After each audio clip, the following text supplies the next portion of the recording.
Okay, we good, rolling? Okay. Sheriff Hutchens, thank you very much for spending some time with us. At the Board of Supervisors meeting last month, you said there's no crisis or scandal in the Orange County Sheriff's Department. We're here talking about the TREAD system and its impact. We had one inmate basically walk out over the weekend named Govey. People are getting out of jail who've been, convicted or suspected of some pretty serious crimes. Do you still believe that there's that this wouldn't constitute a crisis or Absolutely. People get out of jail for a variety of reasons. Their cases get settled or dropped. And so with the specifics of why that occurred, that's a decision made by the prosecutor. With respect to the TREAD system, there's been a lot of talk that this is some secret system that the Sheriff's Department has to document informants, and it's not. It's a system that we use for classification of our inmates. It's TREAD for retread, people who are coming back into custody, so that we have a history of how they were housed in the jail before. Do they have gang affiliation? Do they have a mental illness problem? So it helps us make decisions about where to safely place them in the jail, so they don't assault another inmate, or we don't have an assault on our staff. So there's no secret about it. Certainly the district attorney's office has known about it for years. County counsel, typically what happens is we'll get a request from, say, a defense attorney or a public defender asking for classification information. Where was this person housed? We go to the TREAD system. County counsel will look at that. They'll either do a motion to quash if they feel there's a need to do that, or they'll call the attorney and say, we can't give you the TREAD because we don't want that information getting out. It could endanger an inmate, both in custody or once they get out of custody, but we think we can give you the information you need. Typically it's handled at that level. There have been occasions where it's gone to court, and in judges' chambers, the judge has always agreed that the TREAD itself, the TREAD report itself, should not be released for security reasons, but we can release some of the information in there. So, there's this whole kind of talk of a conspiracy, that this is secret information. It's totally false. Okay. Why would Deputy Tunstall basically kind of not deny the existence of TREAD, but not even mention it when it was clear, it was kind of an obvious way of talking about how somebody was classified when he was testifying? Right. I believe that he was unclear on what he could or could not say about that system. I don't think he was intentionally trying to do anything or mislead the judge or anybody else there. What should have happened when that request was made is county counsel should have been invited into that meeting, and they could have explained that, and they could also have explained what we could tell the judge at that point, and what was okay and what was not okay. I don't think the deputy knew. They don't, they deal with these kinds of investigations. They're usually assisting investigators either in our department or in other departments. But to them, yeah, it's information in the jail world that they want to keep secret to protect the security of the facility, to protect the inmates. And I really think he was unsure about what he could or couldn't say at that point. Did you have a system in place, or do you, in the jail, to handle confidential informants, to manipulate them, to move them from one place to another, to use them in cases? We have we had a policy. We have tightened up that policy so that it is overseen by someone with investigative experience. The deputies in the jail are not conducting investigations. They get information on a daily basis. The inmate may say, hey, I hear so-and-so's got a shank. Well, that, they're going to get a supervisor, they're going to look into that. It doesn't impact a current case. I think the more critical ones, if you've got an inmate like DeCry, who's in custody on a case, and so, we don't go and solicit someone to go get information from that inmate. What happened in DeCry, as much as I know today, is that an inmate, DeCry was placed in a cell by request of medical staff because there was some concern over suicide. And so the medical staff wanted him in a position where they could have eye-to-eye contact with him. And the individual sitting next to him was an informant but had been housed there. That informant contacted a deputy to report that Cry was saying something. That's my understanding of how that went down. The informant was not placed there specifically to get information on No. Decry? No. Okay. All right. There's so much. The Yeah. wire was placed in this cell. Yeah. So how does that not act? You wanna Perez- ask? Yeah. Perez is not acting as Mhm. a government agent or eliciting Mhm. information. If the DA, they're all told that he was an informant at that point. You can ask. You can Oh, okay, address okay. me, but Okay, answer that okay. question. Yes. So the answer is, and it occurred in this case, and it occurs in other cases. If we have an informant that comes forward and says, hey, I was sitting next to this cell, and this inmate told me such and such. At that point, we would contact the investigator on the case, in this case, Seal Beach. Mm-hmm. That investigator contacts the prosecutor. The prosecutor makes a decision on whether or not they want to act on that. Okay. That decision is not made by me, and it's not made by my deputies. Okay. So there was no system to move people around as like a template. No. No. Okay. Because I got an email here from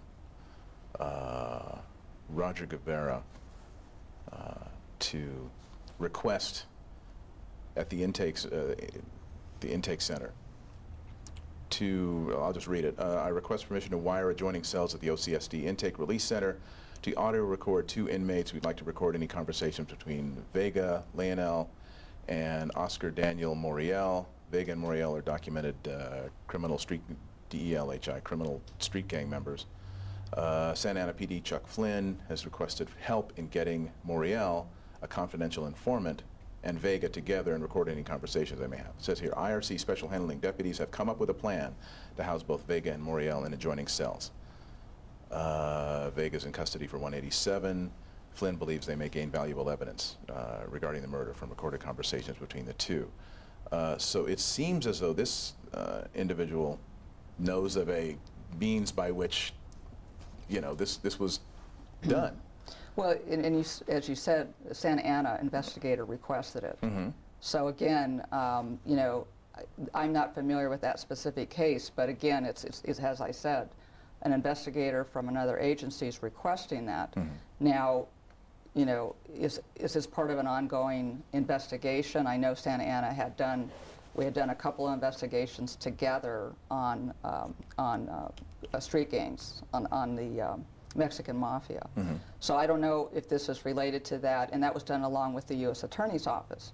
So there would be some prosecutor involvement again. Mm-hmm. So we have tightened up our policy with respect to not just taking a request from an outside agency investigator without a letter from that agency saying that this is our informant. So Mm-hmm. that it's very clear whose informant this is. Mm-hmm. It's not our informant. Right. We don't have our folks working informants. That's not to say, again, that they don't, the jail deputies don't have an inmate coming up to them and claiming to have some sort of information. But they will typically pass that on to the jurisdiction where that belongs. Yeah. The Attorney General's office has indicated that with regard to the non-sharing of information, with regard to the CI's use, that it's basically all the Sheriff's Department's fault, and the DA seems to be not getting any criticism for the fact that they're not sharing the discoverable information. What do you think about that? Well, the report that the Attorney General came back with was really to address the issue, this extraordinary move by the judge mm-hmm. to remove the entire Orange County District Attorney's Office from this case. And so she was responding to that. Now, in that, she used some language that I found, a little premature, given that they have not conducted an investigation on this. In my mind, what needs to occur and I have encouraged the Attorney General to begin this investigation, is for, it has to look at the Public Defender's Office, the District Attorney's Office, and the Sheriff's Department, and potentially outside agencies that may be involved in these informants, to look at our system, to look at what was specifically done in the Decry matter, and figure out what happened, if anything there, if anything untoward occurred. So it's not simple enough to just, say, well, it was the sheriff. Well, they're not acting alone. They're not making these decisions alone. So, I hope that Attorney General takes that approach and looks at all of the pieces of this to see what the real truth is. And following that, I can't do an administrative investigation until that's done. So I can't even get a statement from my deputies at this point. And so I think it's a bit unfair to mischaracterize, what has occurred without having the facts. If they did something wrong, I'll deal with that. But we don't know that to this day. And so I'm in a position of having to wait a long time before we're going to get any conclusion to this. And there's a lot of the narratives being driven by the media, media outlets, and those are being repeated throughout. And again, it's just based on comments that the judge made. I'm sure he was frustrated, as judges are wont to do, but I really think we have to wait till the facts get out. And I think we have to look at the entire system that was involved. And back to Decry. He's confessed. Why even go to the trouble of putting having a wire in his cell and even having anything to do with an informant when he's already he's done. He's caught. That's a question that has come up, and I guess you'd have to ask the prosecutor that question. Lisa, got anything? So in May 2014, when Tunstall and Garcia testified under oath that no informant records existed and there was no jailhouse informant program, I know you're saying that they didn't get the right training, but these are seasoned deputies. And I can't hear you. I'm sorry. They know enough to know that they can't lie on the stand and say there's no informant records. So how do you explain that? Again, I think we're only going to know when we have an opportunity to interview them, and I can't interview them at this time as to what was in their mind and what they considered informant records. Do you still say that there is no jailhouse informant program that was running through all of this time? When you say, I don't know what you mean by jailhouse informant program. There were investigations. There were 2 large-scale investigations, a white supremacist investigation involving U.S. Attorney's Office and Operation Black Flag, which was involving the Mexican Mafia. So those were operations that were being conducted multi-agency. But when you say jailhouse informant, it make it sound like that's something that we're just doing on a routine basis, and I think I've made it clear either we're doing an investigation or an outside agency or a prosecutor has requested that. What we have now is we have better documentation, so when people ask for those records, we have a single point of contact where we can get all that information so that everybody gets the discovery that, equally. Well, when you have people like Oscar Morial, Yeah. and Fernando Perez writing letters to like Deputy Garcia and giving information. Like, mission is done, and I'm working hard to get this or that for you guys. That sounds like an informant program. I don't know what you're talking about. I don't know about that specific instance. It just seems like there's a lot of stuff out there that we've read where these informants are saying things that are clearly, I'm getting information for you guys, and there's this sort of unwritten understanding that they're going to get. Again, I can't comment because I don't know what specific you're talking about. Well, like what I said, Oscar Morial would say things like, I'm working hard to get this confession, and think I'm gonna get a confession out of this guy. And like Perez and Moriel have both been in jail for something like 8 years. One's still awaiting trial and one has been sentenced and is sitting there for 5 or 6 years. So the only reason to have him there is to be an informant, right? He's not our informant. I'll just leave it at that. I guess, I mean, when they're writing letters to your deputies and you guys are running the jail, that looks like an informant program. Yeah, and it's not. We don't have an informant program per se. We have what I described we have.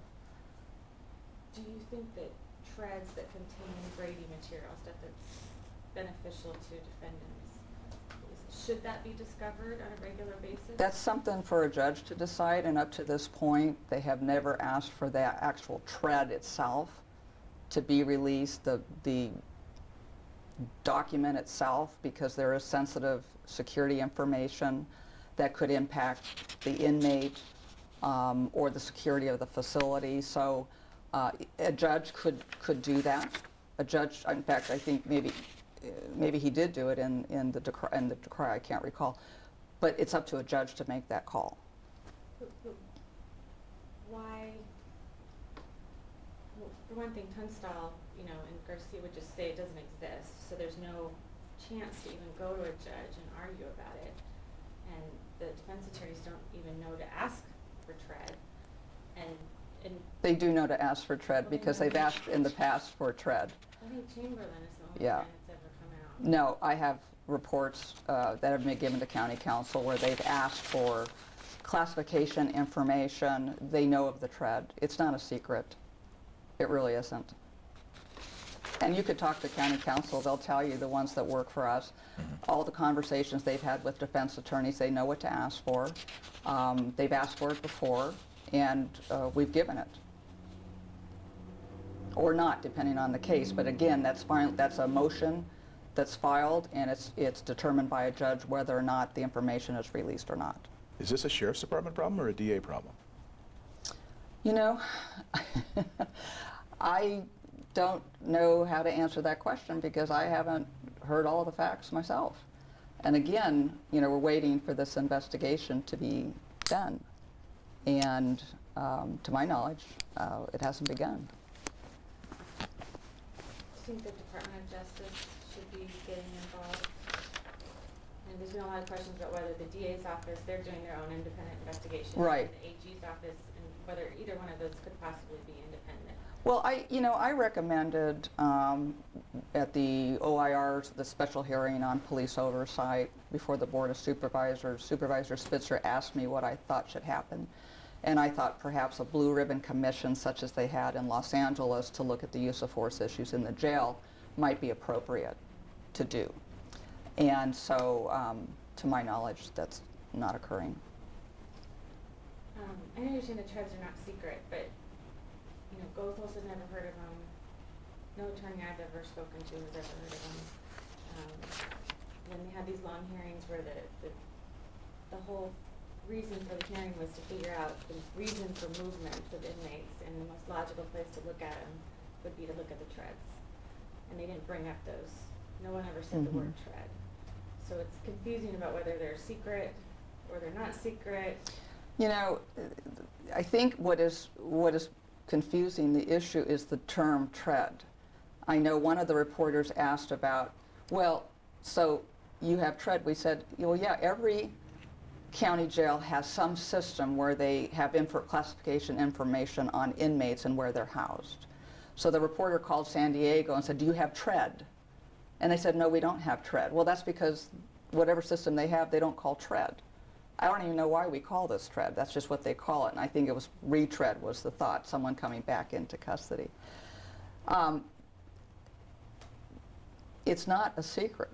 You know, I can tell you right now, you can talk to county council who deal with defense attorneys in this county all the time when they ask for this type of information. It doesn't come up a lot, but they have talked to the defense attorneys. They know that we have a classification system that shows where the inmate is housed, that has historical information about their background. It's no secret. Why That's didn't just the Tunstall myth. just, I'm sorry, why didn't Tunstall just invoke privilege and go into the judge's chambers in that instance?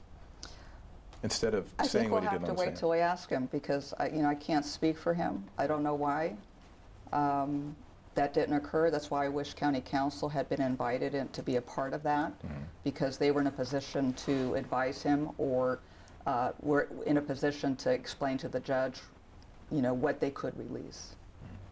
And that didn't occur.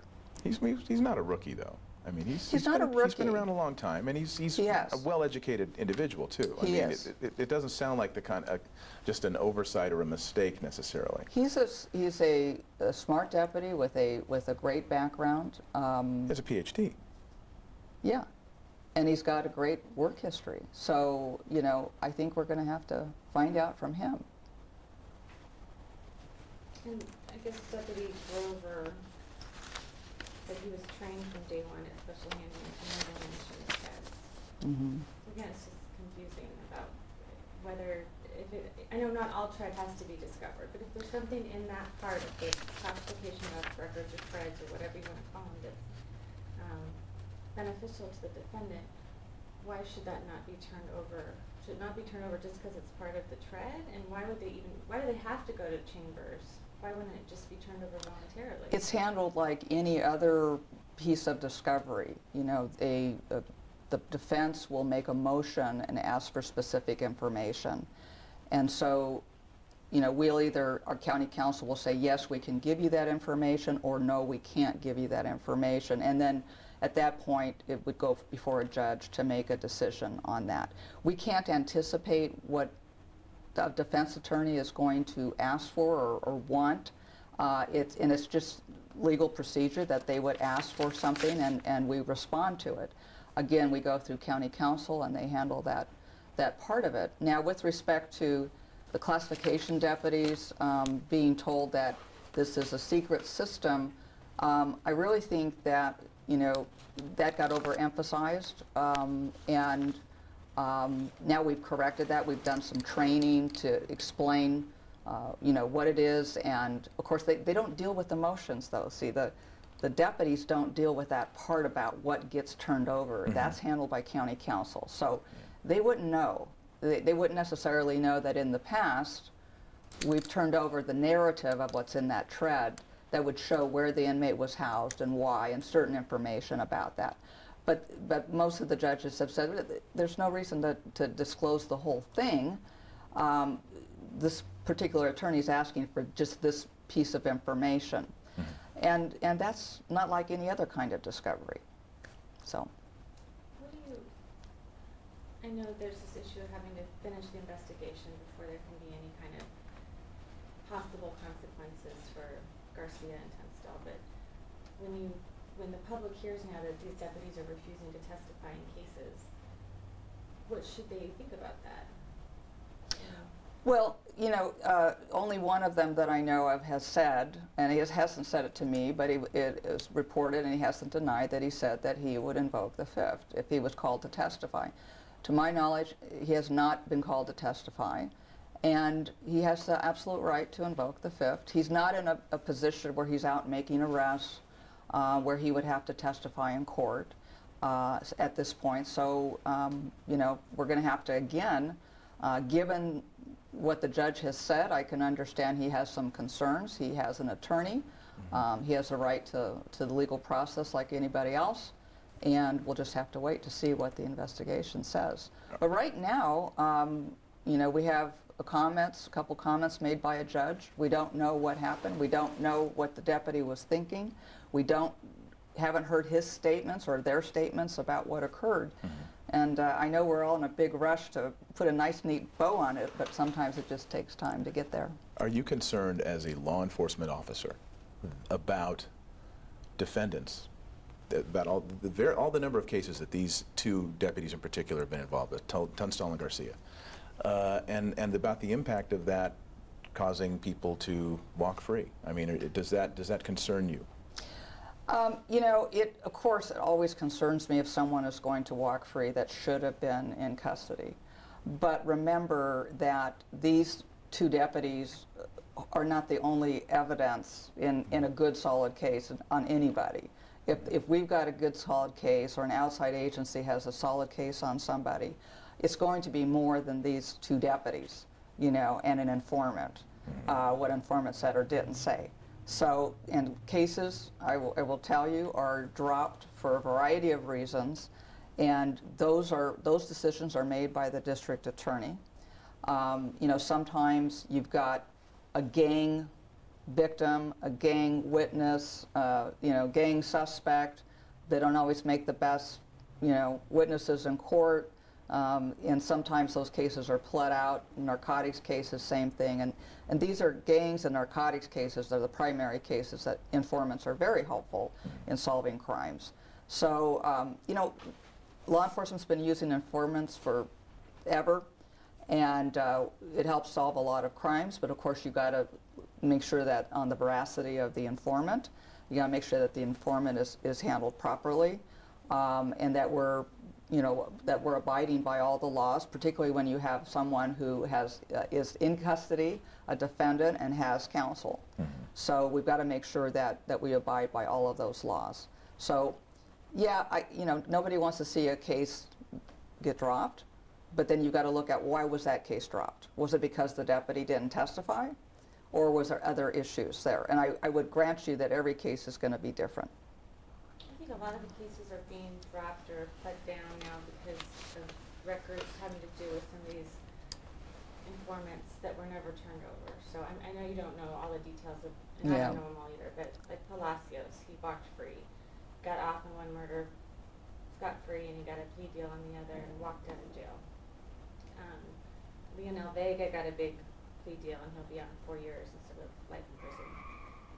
Joseph Gubby got out on Friday or Saturday, and they dropped solicitation of murder and attempted murder against him. And it's all had to do with informant records that were not turned over. And I mean, the list goes on and on and on. And sometimes those informant records, I will speak in general terms, are, for example, an investigator out there who has a case, and now the only way he can make that case is giving up his informant. And sometimes they're not willing to do that. So that's not a record. That's hey, I'm not giving up my informant because his life will be in danger. So sometimes those are the decisions that made. It's not necessarily discovery. So like I say, every case is different, and the person that can answer those questions are the prosecutors who made those decisions on those cases. Do you have any idea how many cases are unraveling or are being affected in some way because of the discovery issues and the informant? No, for the very reason I just said. You'd have to ask the prosecutor why they're not filing certain cases. Cases made in the jail sometimes are not the strongest cases for the same reason. You've got inmate on inmate assault, and then someone decides, hey, I'm not going to prosecute, or the veracity of the victim or the witness is questionable, or we can't find the witnesses because now they're out of custody. So for that kind of case, it wouldn't surprise me that some of those get dropped, because that occurs quite a bit.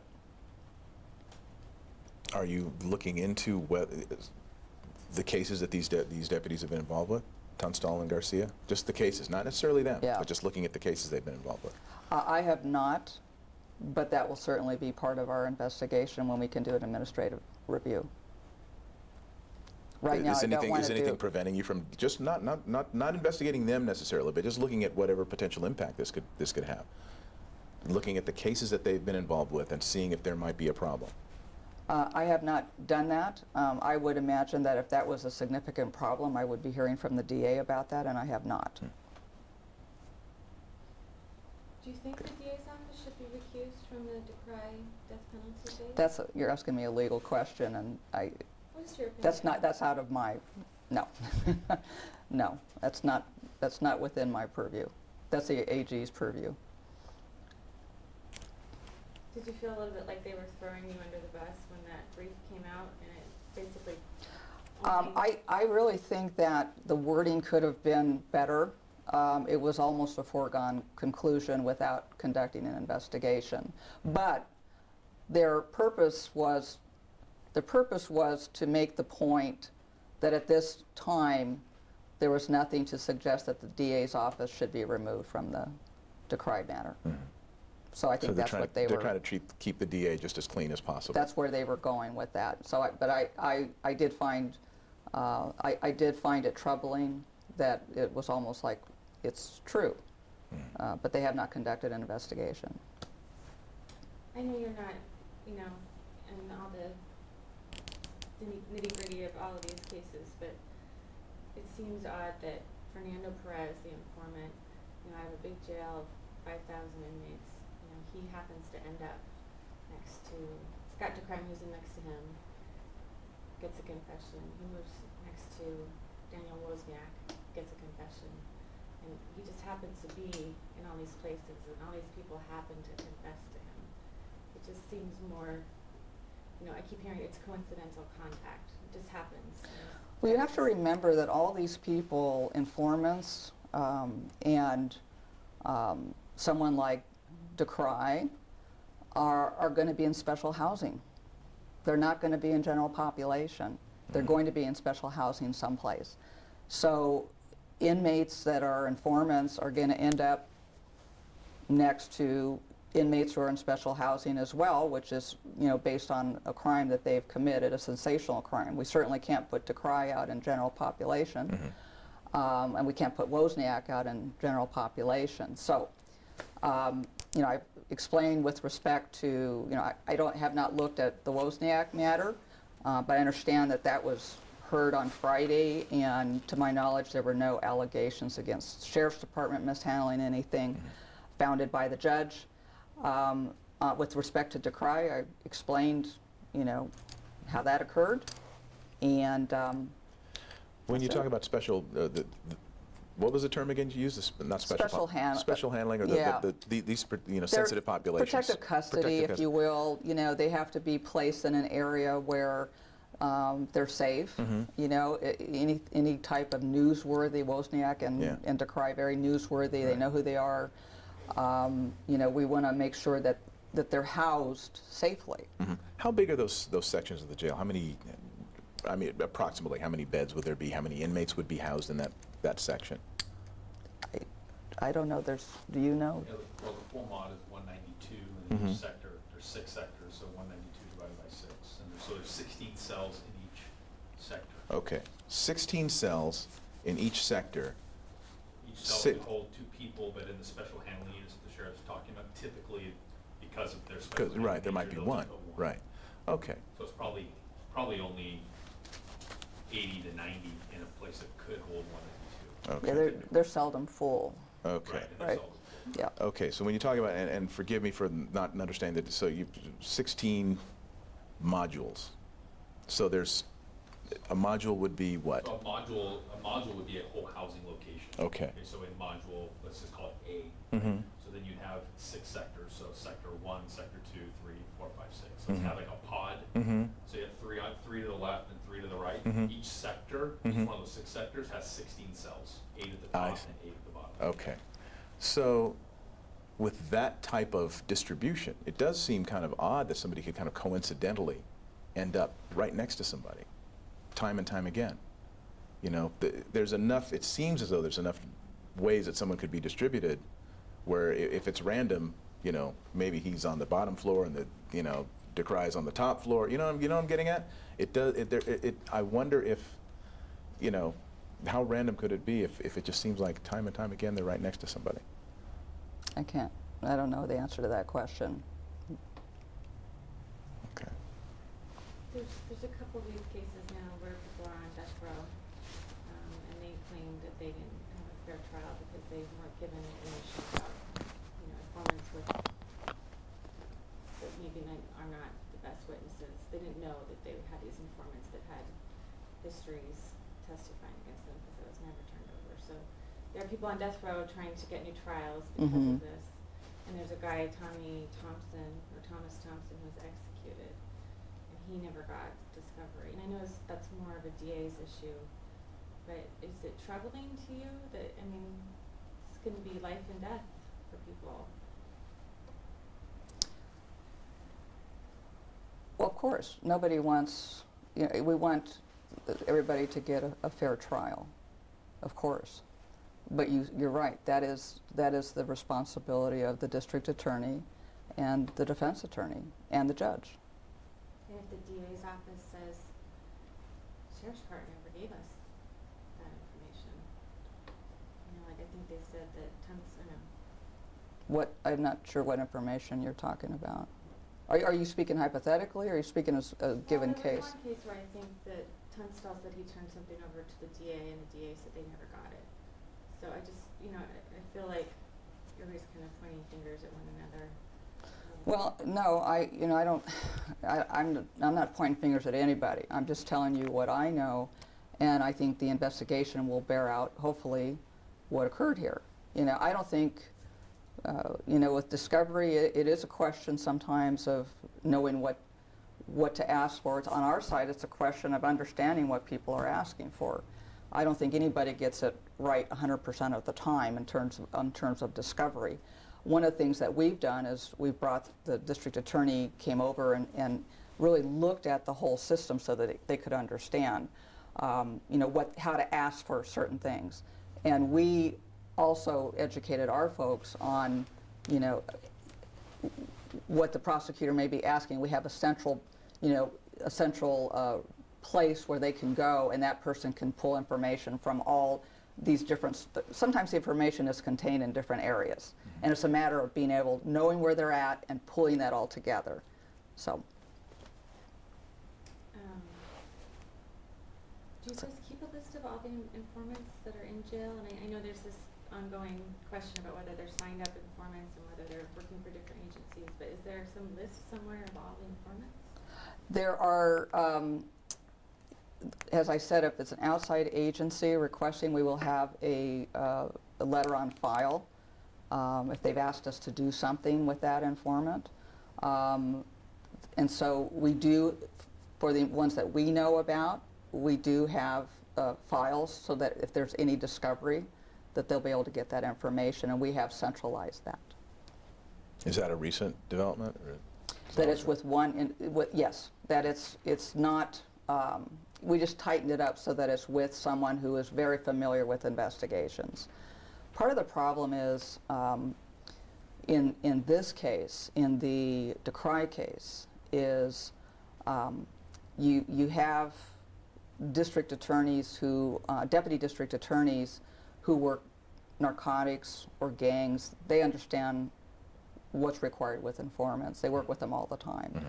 Homicide deputy DAs do not always work with informants. So I think that there may have been some confusion there with what to ask for, you know, how to handle informant, how to make sure you're doing everything according to Messiah. So. Okay.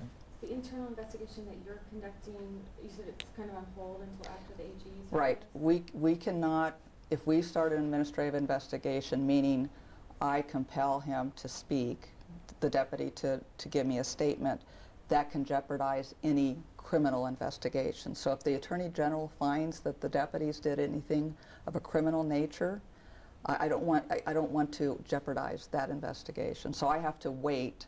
And it's not unique to this situation. Any time there's potential for criminal charges, you have to hold off on your administrative investigation, because I can compel statements, they can't.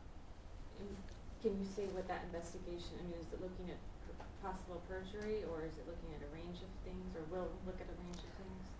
You'll have to ask the Attorney General's office. No, I mean yours. Mine? Yeah.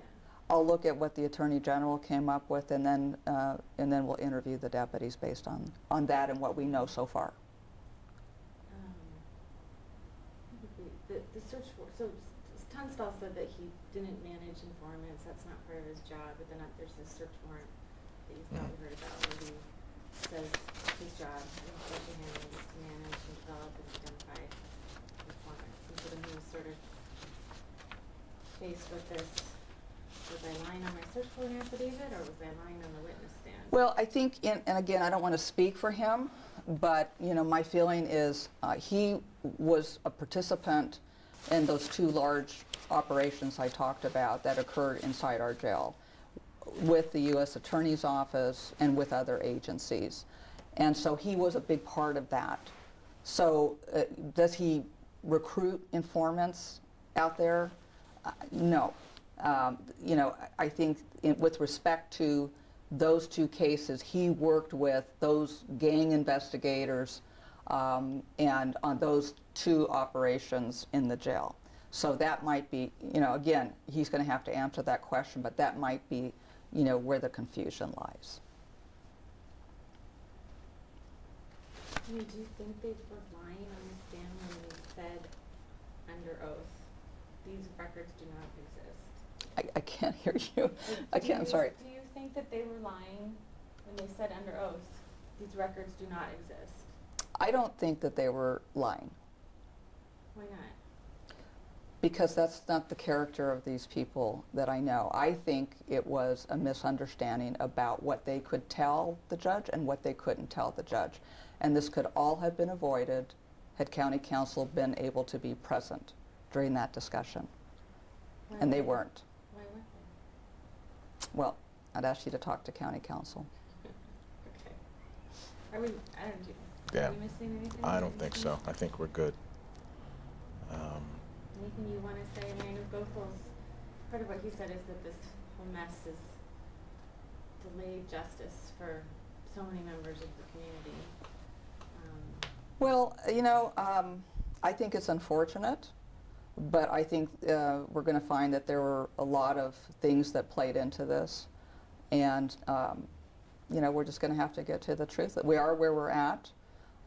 This is not uncommon for a public defender or a defense attorney is going to do whatever they can do to try and get their client off or not get the death penalty in this case.